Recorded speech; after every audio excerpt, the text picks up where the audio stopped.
Greetings to you in the Master's name of our Lord and Savior Jesus Christ. பிரசங்கி 3வது அதிகாரம் நம்ம படிக்க ஆரம்பிச்சோம்னா எழுதியிருக்க எல்லாத்துக்கும் ஒரு காலம் இருக்குது.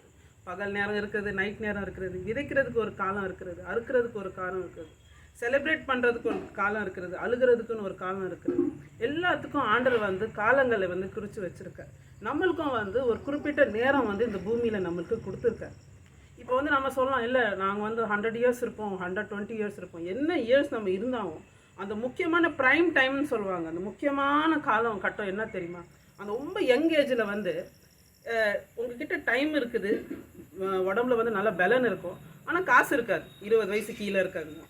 அதே ஒரு 65-70 வயசு மேலே பார்த்தீங்கன்னா காசு இருக்கும், அறிவு இருக்கும், ஞானம் இருக்கும், எல்லாமே இருக்கும், ஆனால் சரீரத்தில் பலன் இருக்காது.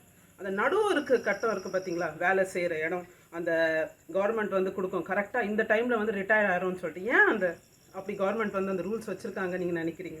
என்ன எக்ஸ்பீரியன்ஸ் இருந்தாலும் அவங்களுக்கு நல்ல தெளிவு இருந்தால் கூட அந்த சரீரத்தில் அந்த வேலை பார்க்குறதுக்கு அந்த பலன் இருக்காது. கவர்மெண்ட்டே அந்த ரூல்ஸ் தான் வச்சுருக்கு. அதே போல் அந்த 40 இயர்ஸ் அந்த டைம் ரொம்ப முக்கியமான டைம். அந்த டைம் நம்ம கரெக்டாக பிரயோஜனப்படுத்திக்கொள்ளணும். ஒரு நாளும் ஆண்டர் கொடுத்துருக்கிறது நம்ம எண்ணி பார்த்து அந்த நேரங்களை நம்ம வேஸ்ட் பண்ணாமல் நம்ம பிரயோஜனப்படுத்திக்கணும். எதில் நம்ம டைம் நம்ம கொடுக்குறோம்? அந்த ஃபுல் டே நம்ம 24 ஹவர்ஸ் பார்த்தோன்னா நம்ம நம்மளை ஆராய்ந்து பார்க்கணும். எதில் நம்ம நிறைய டைம் ஸ்பெண்ட் பண்ணுறோம்.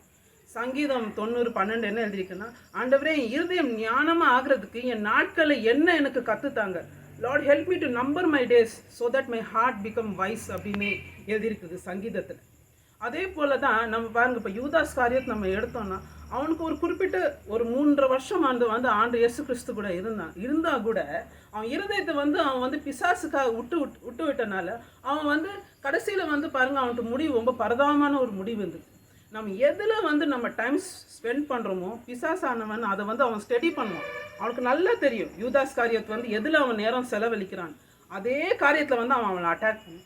நம்ம ஆண்டருக்குள்ளே டைம் ஸ்பெண்ட் பண்ணும்போது ஆண்டர் நம்மளை எடுத்து பிரயோஜனப்படுத்திக் கொள்வார். அவர் ராஜ்யத்துக்காக பிரயோஜனப்படுத்திக் கொள்வார். இதே நம்ம வேறு காரியத்தில் ரொம்ப அதிகமாக டைம் ஸ்பெண்ட் பண்ணோம்னா பிசாசானவன் நம்ம பிரயோஜனப்படுத்திக் கொள்வான், அவன் ராஜ்யத்தை கெட்டுறது. அதனால நம்ம எப்பயுமே ஞானமாக இருப்போம். டைமை கரெக்டாக நீங்கள் மேனேஜ் பண்ணுங்கள். God bless you.